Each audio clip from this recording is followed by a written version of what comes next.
Hey guys, welcome back to my channel.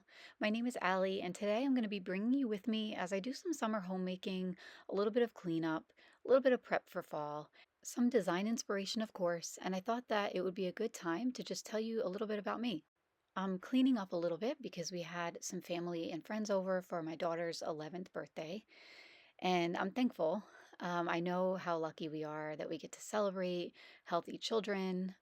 I have two children, Penelope and Ciro, and Penelope was actually sick for a while. She was diagnosed in June of 2020 with leukemia, and everything went on hold in our life as she went through 2.5 years of treatment. And during that time, our sole purpose was, of course, to get her better and to get her through her treatment as smoothly as we could. And this was the first time that her doctors had treated children during a pandemic, so it was a really scary time.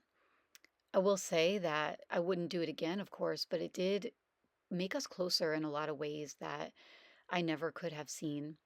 And I'm just really thankful for the relationship that we have with our kids, the relationship that they have with each other as brother and sister, and just for the time that it kind of gave me to reflect and really put emphasis on what is important in life, what really matters, and what really doesn't.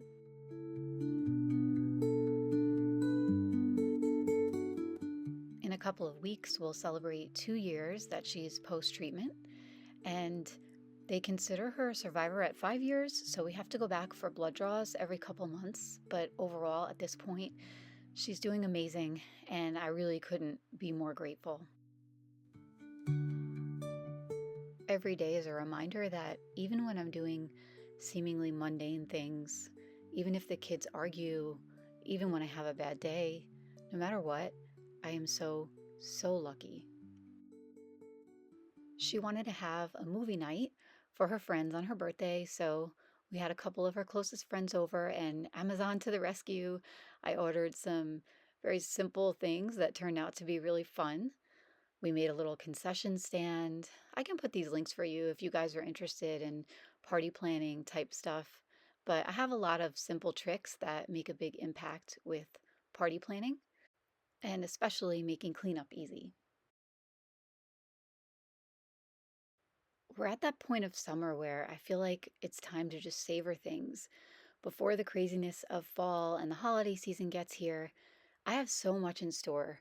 You guys, I'm so excited. I can't wait to share everything for fall and all things winter for this channel, and just so much inspiration for design and home decor. So it's a good time to take a little bit of a reset and just take care of some of those things around the house. I've always been in creative spaces to one degree or another. And when I lived in New York, I used to manage a store where my job was to decorate that store based on the seasons. So every morning I would spring out of bed. I was so excited to tear open boxes. We had a lot of really beautiful, unique, one of a kind items. So placing those items around the store was one of my favorite things to do. I've done a lot of freelance writing. I have a couple of books published, including a cookbook and a children's book. I've been blogging about decor for quite a while and was editor of a magazine for a while. And overall, I just love being able to share with you. I find that the more you teach, the more you learn. Decor was always there for me, has always been a passion of mine. Even when I was younger, I used to decorate my bedroom for the holidays, storing everything in shoe boxes in my closet. The first place I lived with my husband was a two-bedroom condo, and I decorated every possible corner that I could and was always entertaining, always sharing projects and ideas, always wanting to invite friends over instead of going out to bars and partying that way. I would always want to host people in the home. It's where we spend the most time, and I've always felt that I wanted to make myself feel comfortable in my home as well as everyone who walks through the door. And speaking of making people feel warm and welcomed when they walk in the front door of our home, I had to share that I recently found these two spiral artificial trees from Ross. It's kind of one of those stores that I sort of forget about. You always think about like at home and Hobby Lobby, Target, and all that. But I popped into our local Ross the other day and I couldn't believe that I saw these because the quality of them was really good. And for the price, $59.99 each, I actually found a similar set at Hobby Lobby, but they did not look as realistic. They were a lot shorter and were more expensive. So when I saw these, I knew that I had to grab them. Wasn't crazy about that bar going down the middle, but I have a fix for that, which I'll share in another episode. But for now, I knew they'd be the perfect plants to have right in front of our front doorstep. We needed something skinny and we needed something tall, and both of these guys fit the bill. I have these skinny planters that I got several years ago from Wayfair. I can link them for you. And what I did was to prop up the plants and give them height, I just put an overturned old plastic planter in the bottom. And it's just an easy trick to do. It doesn't need to be pretty in there. You just really need something to give it height. So I was able to just set these guys in each of those planters. I never really used artificial plants like this outside. But the sun in the afternoon here just beats down on the front of our house. We don't really have a lot of tree cover in front of the house, so anything that I've ever tried to use here just doesn't last. And because the planters are so skinny, they really need to have a lot of water. So for me, when I found these, I just had to scoop them up. They were a great deal for only $59.99 each, and they look really good, especially in person. They look very realistic. They add the height that we needed to make the entrance feel more grand. And I also really like that I can use these throughout the seasons if I want to. So I'm picturing these with maybe some potted mums on the floor next to them, a little off to the side. I'm picturing maybe weaving through some fall foliage throughout those spirals, and especially for Christmas, winding lights around them. I'm just super excited about this score. So when you find things like this that are a good price and offer you sort of a blank slate, but also a nice design aesthetic, it's always a good idea to scoop them up. Summer is also a great time to cut your plants and propagate them, taking cuttings from them and making smaller plants. So that's what I'm doing with our overgrown fiddle leaf fig tree here in our covered porch. I was scared to start cutting it, but I've realized over the years that gardening is very forgiving, that you really can't mess things up, and that plants like this actually like to be pruned, especially this time of year. I needed to do a lot of research to get that reassurance because I was definitely scared to start cutting it, but once I realized that I would be doing her a favor by trimming her down, I went for it. And the cuttings go in water, and if all goes well, I should see roots in a few weeks. Summer is also wedding season, and one of my brothers is getting married, so I wanted to show you guys just a really nice idea that I always use for wedding gifts. So I like to take a big basket and then I like to add some personalized touches. So this is a cutting board that I found at Home Goods for $9.99. I have a friend who does wood engraving, so I asked him to engrave my brother and his wife's names and their last name and the year just to commemorate. And it turned out so beautiful. You can also find cutting boards like that on Etsy. I then picked up these champagne flutes from Hobby Lobby, and then I found this candle that I thought would be really pretty for their new space from Home Goods, as well as this beautiful distressed arched frame, also from Home Goods. And I added in a picture of their wedding day there for another personalized touch. I also picked up this wreath from Hobby Lobby, which adds some nice warmth to the piece, and any way that you can add greenery always makes things feel warmer and a little bit more pulled together and beautiful. And I thought that they could use that as a candle wreath. So when you're building a basket like this, the best way to do it is to start with the taller items in the back. So, and then you want to build forward from there with the smaller items. So you can see I did the cutting board and the flutes in the back. I added the frame in the center since that's a nice focal point. And then I just added in the candle and the wreath and topped it off with a card. I'm the youngest of five, and this is one of my brothers in his second marriage, and I cannot wait to give this gift to them. Moving on to the kitchen, we recently picked up these new plates from Costco, and we've had our plates for years now since we got married, and they've been chipping and breaking over the years, so it was time. These ones from Over and Back that I found at Costco were such a good deal. I've had my eye on a set of plates very similar to this. They were at Target and they're anywhere between like $6 and $8 a plate. But I held off. I kind of wanted to wait and see if I found something similar that was a little bit less expensive. And I'm so glad I did because this whole entire set, 16-piece set, was only around $32 from Costco. And I actually like these better. I like that they have that brown edge around the rim, gives them sort of like a rustic kind of feel. And I do a lot of cooking, especially in the fall. I really love the pasta bowls in particular. I do a sweet potato gnocchi, which I can't wait to share that recipe with you, but I know that the colors are going to look beautiful. So, being that it's still summer, I have an abundant amount of zucchini on my tower garden. So, I came outside and I was in the mood for a zucchini lasagna. It's one of those dishes that I feel like we all eat in my family really well.